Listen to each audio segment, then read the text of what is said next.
Welcome to Devasena అభిరుచులు. ఈరోజు మనం గ్రీన్ చికెన్ చేసుకుందామండి. చాలా టేస్టీగా ఉంటుంది ఇది.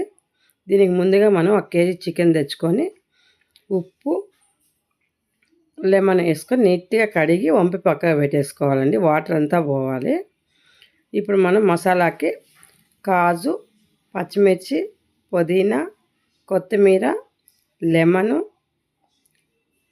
లవంగాలు, దాల్చిన చెక్క, ఎలాచి, ఆనియన్ ఇవన్నీ కూడా రెడీ చేసుకోవాలి.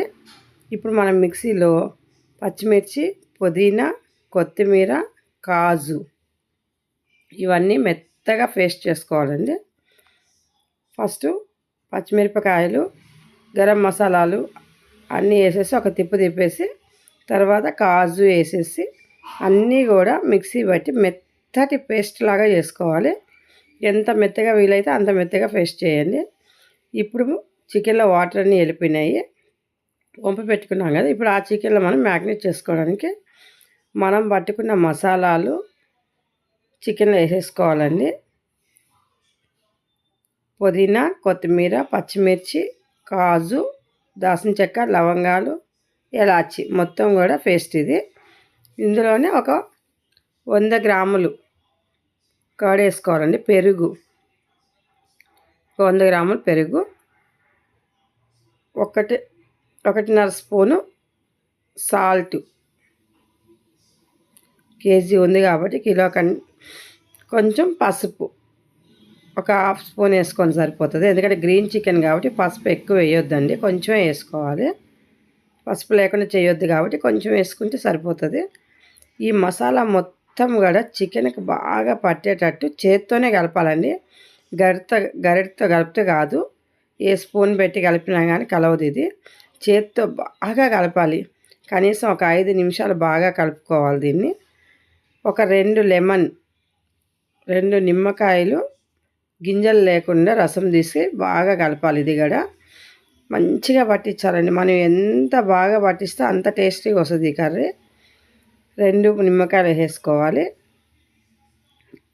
చూడండి, లెమన్ కూడా బాగా చికెన్ మొత్తాన్ని పట్టేటట్టు చూసుకోవాలి. ఇప్పుడు మనం ఇందులో మిరియాల పొడి ఒక 1/2 టీ స్పూన్ వేసుకుందామండి. ఇందులో ఎలాంటి కారం వేయమండి. పచ్చిమిర్చి ఈ మిరియాల కారమే సరిపోతుంది. దీంట్లో కారం వేసుకోం కాబట్టి మిరియాల పొడి కంపల్సరీ వేసుకోవాలి. ఇప్పుడు స్టవ్ మీద కడాయి పెట్టి కడాయిలో ఆయిల్ వేసుకుందాము. ఆయిల్ హీట్ ఎక్కిన తర్వాత ఆనియన్, ఒక పెద్ద సైజు ఆనియన్ ఒకటి వేసుకొని సరిపోతుంది. ఈ ఆనియన్ కొంచెం కలర్ వచ్చే వరకు వేపుకోవాలండి. కొంచెం కలర్ రావాలి. చూడండి, ఈ కలర్ వస్తే సరిపోతుంది. ఇప్పుడు అల్లం వెల్లిగడ్డ పేస్ట్ ఒక 2 చెంచాలు, చిన్న చెంచాతో 2 చెంచాలు అల్లం వెల్లిగడ్డ పేస్ట్ వేసుకోండి. ఇది కూడా పచ్చి వాసన పోయే వరకు వేపుకోవాలి. కొంచెం కరివేపాకు వేసుకోవాలి. ఇది కూడా కొంచెం వేపుకున్న తర్వాత ఇప్పుడు మనం కలిపి పెట్టుకున్న చికెన్ 1 అవర్ ఖచ్చితంగా నానాలండి. చికెన్ ఎంత నానబెట్టుకుంటే అంత టేస్టీగా ఉంటుంది. అది నానకుండా మాత్రం చేయొద్దు. ఎందుకంటే మనం కలిపెట్టిన మసాలాలన్నీ కూడా బాగా నానాలంటే ఒక 1 అవర్ దీన్ని కలిపిన తర్వాత పక్కకు పెట్టేసేయాలండి. అప్పుడే మసాలాల మొత్తం కూడా చికెన్ బాగా పట్టుకుంటుంది. ఆ తర్వాతే మనం ఇట్లా కడాయిలో వేసుకోవాలి. చూడండి, ఈ విధంగా బాగా వేపుకోవాలి.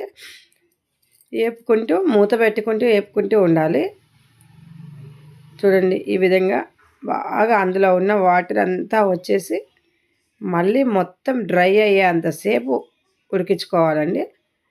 చూడండి, మొత్తం చికెన్ రెడీ అయిపోయింది. ఇది బాగా ఉడికిపోయింది. ఇంతకంటే ఎక్కువ ఉడకొద్దండి. ఎక్కువ ఉడికినా కానీ టేస్ట్ ఉండదు. చికెన్ మామూలుగా ఉడికితే చాలండి. చికెన్ ఎక్కువ టైం కూడా తీసుకోదు, తొందరగా అయిపోద్ది.